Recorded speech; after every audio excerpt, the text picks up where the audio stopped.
to harm their economy. You're not allowed to make them unemployed and impoverished. But everything that Israel does in the occupied territories, U.S. taxpayers are paying for.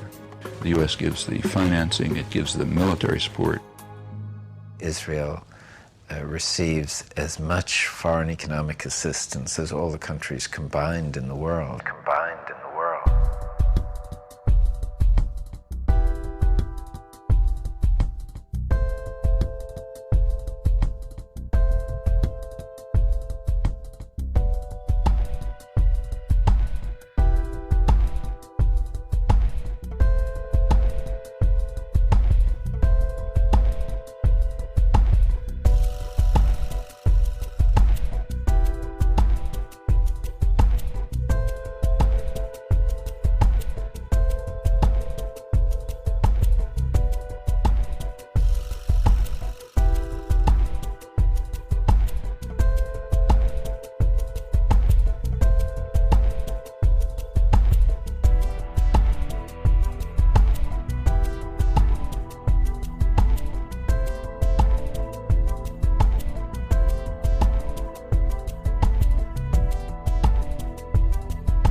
In March 2003, the U.S. government approved $10 billion in aid for Israel.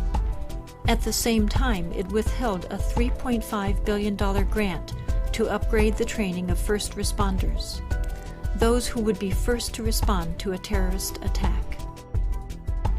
Spent domestically, that $10 billion could buy health care coverage for over 4 million children without proper coverage, or pay for 1.5 million American children to attend Head Start child development programs to prepare them for school, or simply help states offset the costs of one of the worst fiscal crises in half a century.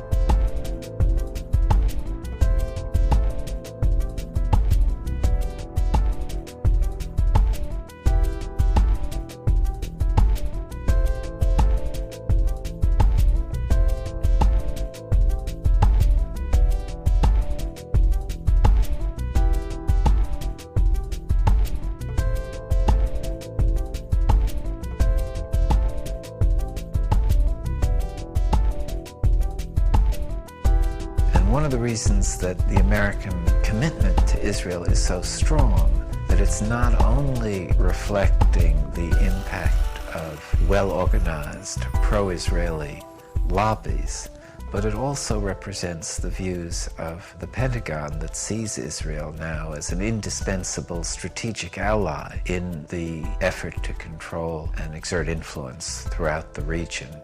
The main concern for the United States, like the world, is the oil-producing regions. And in order to control that, you need a way of doing it.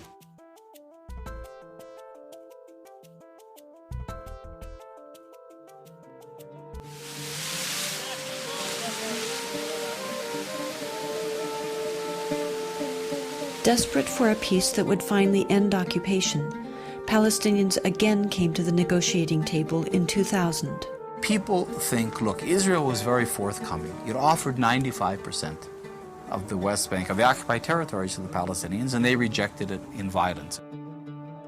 The assumption of that 95% argument is that getting 95% of the land gives you 95% sovereignty, a sovereign country.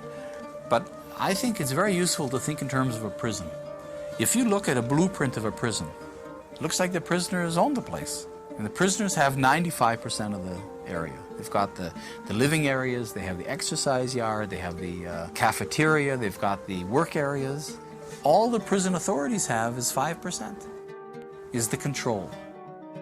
The average Palestinian didn't think they were throwing anything away because there was nothing to throw away. They had tuned out what Barak and Arafat were talking about, because on the ground there were ongoing land expropriations, tree uprootings, road building, unfair water allocation, leaving many Palestinian families in the summer and fall with 2 hours of running water a week, when next door you have a settlement with a swimming pool and green lawns. So what do you expect people to think?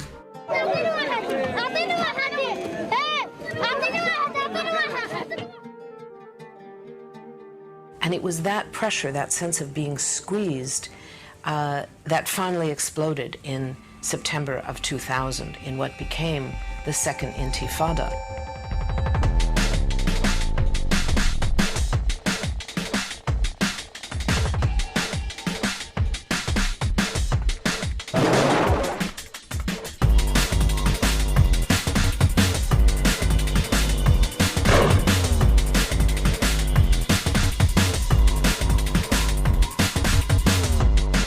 What is called the Second Intifada is essentially a mobilization of resistance against this structure of occupation and oppression.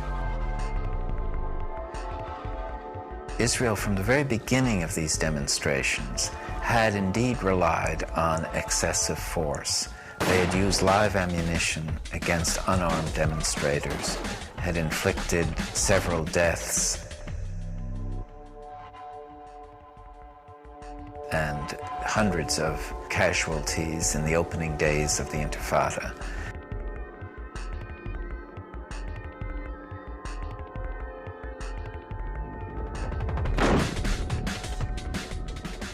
Sometimes the Israelis are speaking about rubber bullets they used. By the way, it's not rubber, it's steel coated with rubber. This bullet, it killed many of the kids who are demonstrating, sometimes while they are throwing stones. As this case, I'll show you what happened. He is a 14 years old from Khan Younis. He was shot with a one like this, and it entered here, and he died. A lot of the deaths have been children, and we do have some documentary evidence that security forces are firing on crowds of children. The soldiers weren't at risk. They're heavily armored, they have all this high-powered weaponry, and no child with a stone is going to be a risk to them.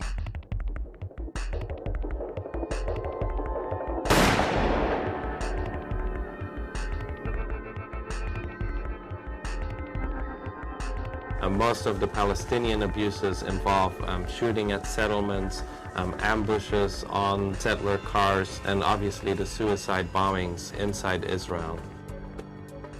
There are some risks to Israeli life.